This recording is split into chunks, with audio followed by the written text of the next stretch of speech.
कंस के अनेक प्रकार के उपद्रव, प्रकोप, 1 वर्ष के बालकों की हत्या कंस कर रहा था। इस कारण वो एक सुरक्षित स्थान पर जाना चाहते थे जहाँ बालक की रक्षा की जा सके। भगवान की बाल लीलाएं चल रही हैं।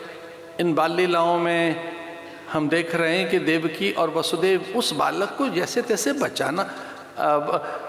बचाना चाहते थे, तो नंद भवन में भेज दिया। कभी कभी कोई एक बीज, कभी कोई एक चीज ऐसी है जो संरक्षण चाहती है, हमारा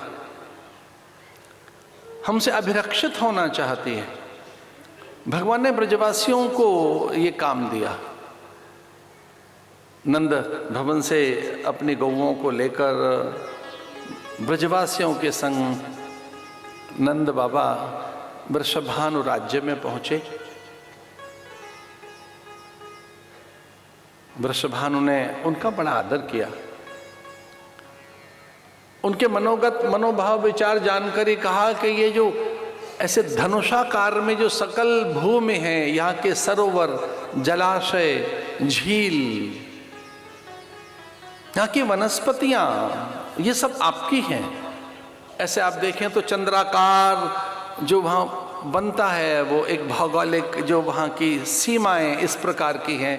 अगर आप देखें तो पहले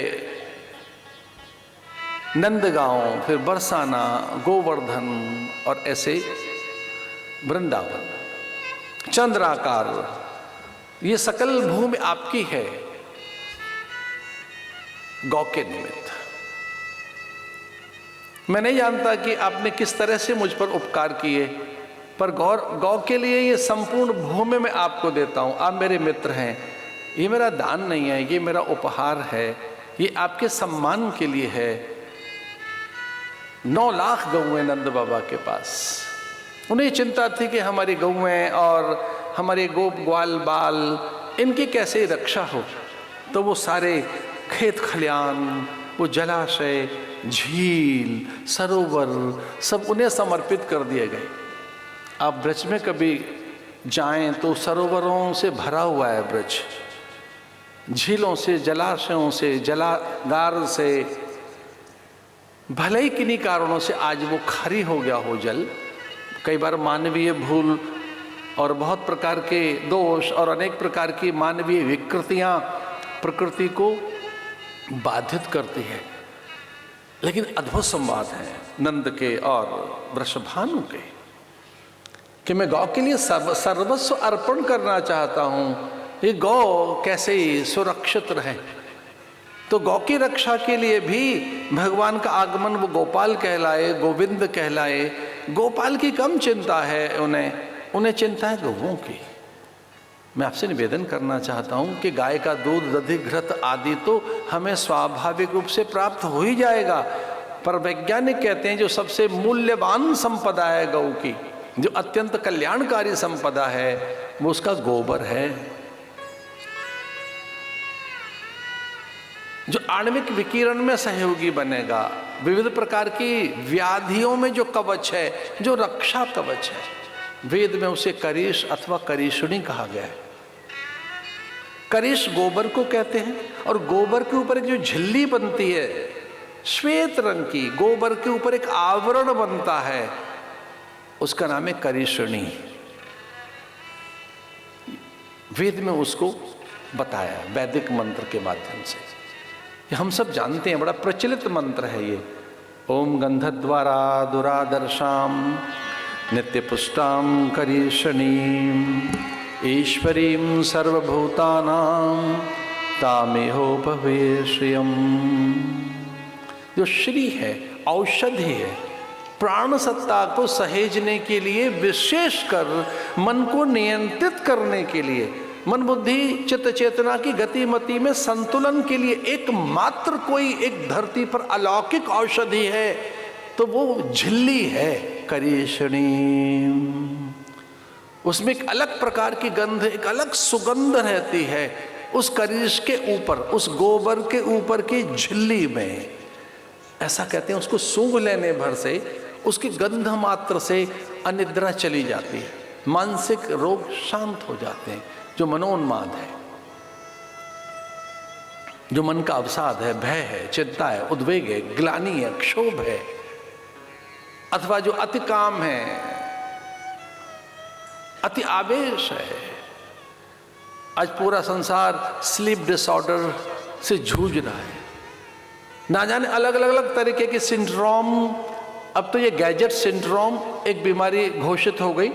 विधिवत विश्व स्वास्थ्य संगठन ने, अनेक चिकित्सकों के संगठनों ने एक पूरी एडवाइजरी जारी की है कि एक बहुत बड़ी भयंकर जो बीमारी इस धरती पर आ गई है वो है गैजेट सिंड्रोम।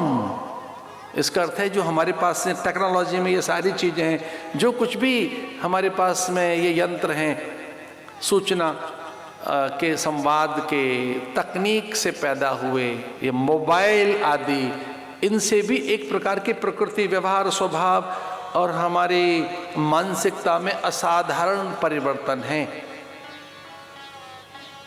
अति निद्रा, अनिद्रा, अनायासी एक अकारण हमारे पाचन तंत्र पर, स्मृति तंत्र पर उनका प्रभाव। अब पूरे विश्वव्यापी इस महामारी के मूल में चिकित्सकों का कहना है कि हमारे रज और वीर्य को ये प्रभावित कर रही है, धातुओं को, पाचन तंत्र को, स्मृति तंत्र को, स्नायविक तंत्र को। स्नायविक तंत्र माने नर्वस सिस्टम, हमारा पाचन तंत्र। हर पल ये खुले न रहे गैजेट्स, हर पल मोबाइल हाथ में न रहे, हृदय के पास न रहे, सर के पास न रहे, स्मृति विभ्रम हो रहा है, पाचक तंत्र शिथिल हो रहा है। पाचन तंत्र, पाचक रस, स्मृति कोश हमारा। एक और बात आई है निकलकर जो बड़ी भयानक है, वो ये कि मानवीय गुणों में अचानक ही एक अप्रत्याशित परिवर्तन है। उनमें पशुता जग रही है, हिंसा जग रही है, अचानक ही अविश्वास का भाव और व्यक्ति के भीतर की मानवीयता को खो रहे हैं ये यंत्र। सूचना की तकनीक और संचार के अनेक इन उपकरणों ने हमारी मानवीयता और हमारी स्वाभाविकता पर प्रहार किया। उसके लिए कोई औषधि बताई जा रही है, चकित कर देने वाली बात है। हार्वर्ड में, स्टैनफोर्ड में, ऑक्सफोर्ड में कई जगह ये बात निकल कर आई है कि इस धरती पर एकमात्र एक ऐसी वस्तु है जिससे मनोरोग शांत किए जा सकते हैं, और वो है गाय के गोबर की झिल्ली, वो उसकी गंध। और हमारे यहाँ तो पंचगव्य कब से है ये? दूध, दधी, घृत। गाय का दूध, उसका आधा भाग घृत, आधा भाग दही। गाय जैसे का दूध, कल्पना कीजिए, ऐसे ही कल्पना कर लें कि एक कटोरी छोटी सी, उसका आधा भाग दधी, उसका आधा भाग घृत, और उसका आधा भाग गौमूत्र, और उसका आधा भाग रज माने गोबर का रस। वो उसके भी निकालने की विधि है। मैं बहुत निवेदन कर दूं, बहुत सावधानी पूर्वक इस बात को सुनना होगा कि जो गर्भवती गाय है, जो रुग्ण गाय है, क्षीण गाय है, जो वृद्ध हैं, अशक्त हैं, निशक्त हैं, उनका न तो गोबर लिया जाता न मूत्र लिया जाता। पंचगव्य में जो शास्त्र का सीधा सीधा निर्देश है, पंचगव्य में कौन सी गाय का मूत्र लिया जाएगा, तो मैं आपको निवेदन कर दूं, जो गाय मां नहीं बनी है, जो बछड़ी है, उसी का मूत्र लिया जाएगा। मूत्र केवल उसका लिया जाएगा, उसी का गोबर लिया जाएगा, गाय का नहीं, बछड़ी का, वो भी गर्भवती का नहीं, निशक्त का नहीं, अशक्त का नहीं, दुर्बल क्षीण काय का नहीं, रोगी का नहीं। और उस तरह के प्रयोग हो रहे हैं। गाय के गोबर से तो मावा बनता है, उसे औटा लें तो खोया बन जाता है, उसकी बटियां बनाई गई हैं। लेकिन जिनको ये प्रयोग आते हैं, जहाँ ये प्रयोग हो रहे हैं, जहाँ ये अनुसंधान हो रहे हैं, वहाँ से औषधियाँ लीजिए, प्रयोग कीजिए। ज्वर को उसी समय शांत कर देता है उसका स्पर्श, और वो उच्च रक्तचाप को स्थिर कर देता है। आप में से कुछ बच्चे बैठे हैं यहाँ, उनके समझ आती हो तो बताना चाहूँगा। एक पुस्तक इतनी प्रचलित हुई है पूरे संसार में और सभी वैज्ञानिकों ने उसका आदर किया है। उस पुस्तक में एक वैज्ञानिक कारण बताए गए। वो पुस्तक का नाम है, इंग्लिश में बुक है वो, to kill cow means to end human civilisation.